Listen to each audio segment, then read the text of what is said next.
Ιούλιος 2022. Η ΑΕΚ ξεκινά μια νέα εποχή. Ο Ματίας Αλμέιδα υπόσχεται πάθος και ταυτότητα.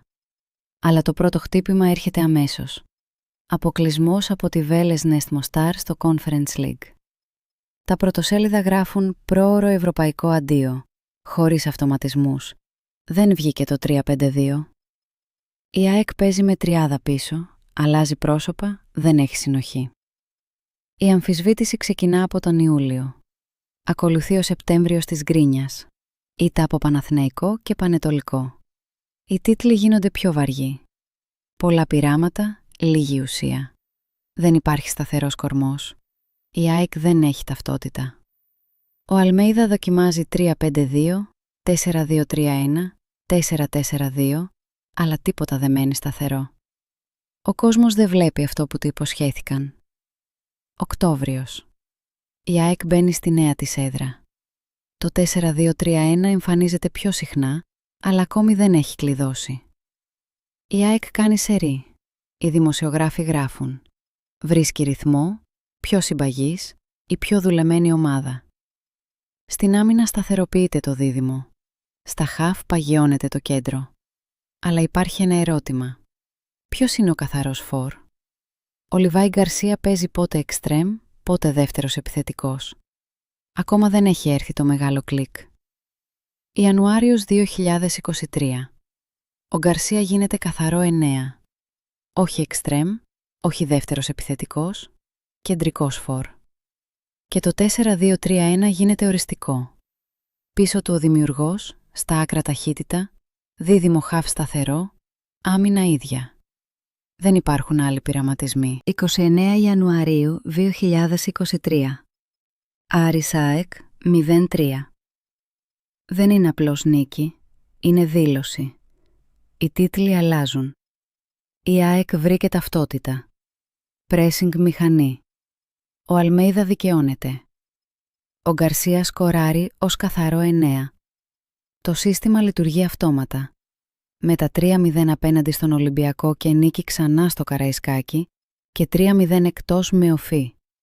Οι τίτλοι τώρα λένε ομάδα τίτλου. Μηχανή παραγωγής ποδοσφαίρου. Η ΑΕΚ του Αλμέιδα. Η γκρίνια έχει γίνει αποθέωση. Από το 3-5-2 και το 4-4-2 της αμφισβήτησης στο 4-2-3-1 της κυριαρχίας. Από τον ευρωπαϊκό αποκλεισμό στην ταυτότητα. Και από εκεί η ΑΕΚ δεν κοίταξε ποτέ πίσω. Τι χρειάστηκε τελικά? Καλό ρόστερ που η ΑΕΚ το είχε. Ξεκάθαρη ρόλη παικτών. Συνοχή.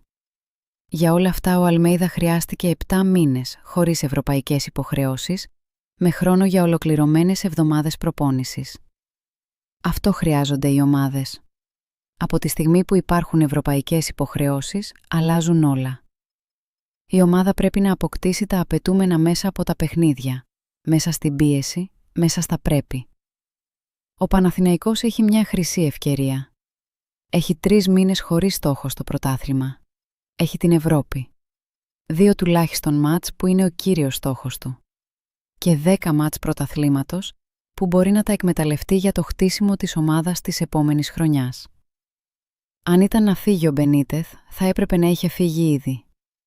Η ποδοσφαιρική λογική λέει ότι πρέπει να μείνει. Ήδη φαίνεται να βρίσκει ένα σχήμα που δουλεύει. Και τώρα ενσωματώνει και τους νέους παίκτες που ήρθαν τον Ιανουάριο. Τώρα μπορεί να δουλέψει, να χτίσει ομάδα, να βρει τους ρόλους των παικτών. Και το καλοκαίρι θα ξέρει τι ακριβώς χρειάζεται η ομάδα για να ενισχυθεί κι άλλο. Αυτή την περίοδο μπορεί να χτιστεί η ομάδα που θα κάνει σοβαρό πρωταθλητισμό του χρόνου. Και μετά έρχεται και το νέο γήπεδο. Ναι, φίλοι μου, 15 χρόνια είναι πολλά. Τα λάθη ήταν αμέτρητα. Μα τώρα φαίνεται ότι έγινε αυτό που έπρεπε να γίνει πολλά χρόνια πριν. Τώρα στηρίξτε το. Τώρα σας χρειάζεται η ομάδα. Το να υπάρχει γκρίνια, το να υπάρχει απογοήτευση, το να υπάρχει πίεση, δεν θα βοηθήσει την ομάδα. Το ποδόσφαιρο θέλει σκέψη, όχι φωνές.